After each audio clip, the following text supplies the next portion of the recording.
आऊज़ बिल्लाहि मिनश्शैतानिर्रजीम बिस्मिल्लाहिर्रहमानिर्रहीम। शुरू अल्लाह के नाम से जो बड़ा मेहरबान और नहायत रहम वाला है। उम्मीद आप लोग खैरियत से होंगे और इस वीडियो में इंजीनियर फैसल आपसे मुखातिब है।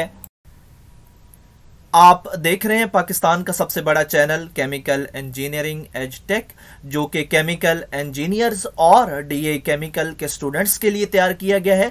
इस चैनल में केमिकल इंजीनियरिंग के मुख्तलिफ सब्जेक्ट्स जिसमें industrial chemical process, industrial stoichiometry, chemical engineering, organic chemistry, mathematics, engineering informatic topics के अलावा इंडस्ट्रियल इंटरव्यूज़ के लिए शॉर्ट क्वेश्चन आंसर के लेक्चर्स भी शामिल हैं।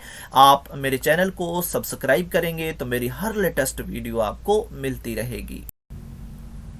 हमारी आज की वीडियो का टॉपिक है डीएई फर्स्ट ईयर की मैथमेटिक्स, एक्सरसाइज 3.1 है, क्वेश्चन नंबर 6 और इसका पार्ट 1 है।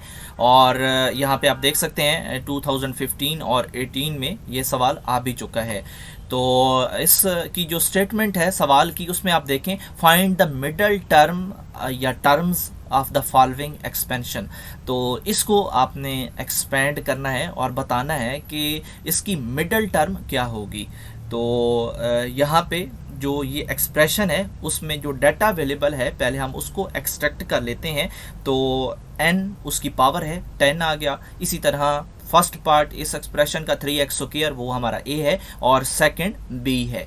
तो हमारा अब जो n है वहाँ से हम बात को स्टार्ट करेंगे और देखेंगे। सबसे पहले ये देखना है कि अगर मिडल टर्म पूछी जा रही है तो उसकी पावर इवन है या ऑड है। क्यों? क्योंकि जो इवन है उसके लिए अलग फार्मूला है, जो ऑड है उसके लिए अलग फार्मूला है।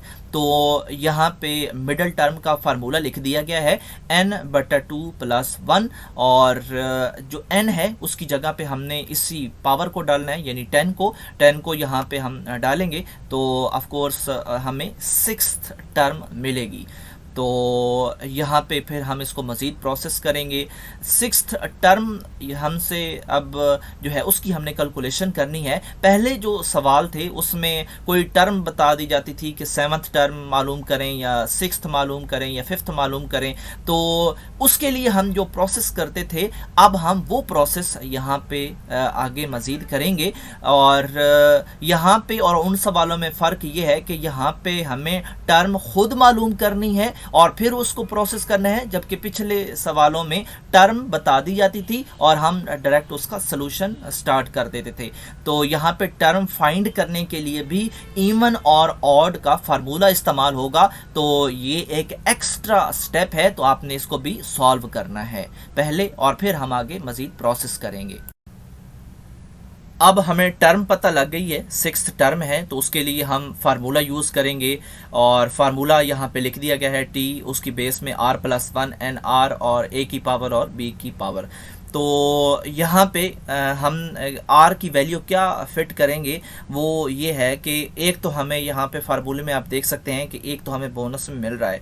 तो इस वजह से क्योंकि 6th टर्म है लेकिन हम 5 यहाँ पे पुट करेंगे और हमें ऑटोमेटिकली 6th मिल जाएगा।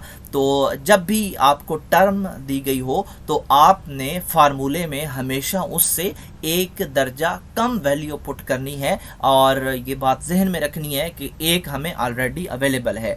तो यहाँ पे हम 5 को पुट करेंगे और बाकी जो एन आर और ए बी की वैल्यूज़ हैं हम इनको फीड करवाएंगे। फीड करवाने के बाद हम मज़ीद आगे चलेंगे और जो सबसे पहली यहाँ पे ब्रैकेट है 10 और 5, इसको हम सॉल्व करेंगे क्योंकि बाकियों को तो सॉल्व करना आसान है। और इसका सलूशन हम कैसे करेंगे यहाँ पे मैंने लिख दिया। 10 और 5 है तो इसको हम किस तरह सॉल्व करेंगे कि जो ऊपर वाली रकम होती है हम इसको रिवर्स में लेके जाते हैं, लेकिन कितना लेके जाते हैं? जितना नीचे वाला डिजिट हो। यहाँ पे 5 लिखा है तो 5 दर्जे हम इसको पीछे लेके जाएंगे। तो जो नीचे वाला होता है इसको हम हमेशा 1 तक लेके जाते हैं, इसका कोई दर्जा वगैरह नहीं है। तो इनको सिंप्लीफाई करेंगे, आंसर आएगा 252। यहाँ पे अब इस ब्रैकेट की जगह पे 252 लिख दिया गया है, और बाकी जो हैं वो जस्ट आपने सिंप्लीफाई करने हैं। यकीनन आपको इतना तो आइडिया होगा कि इनको कैसे सिंप्लीफाई करना है। तो इस सिंप्लीफिकेशन के बाद हम जो 6th टर्म है उसकी वैल्यू हासिल करेंगे, और ये हमारी मिडल टर्म की वैल्यू है।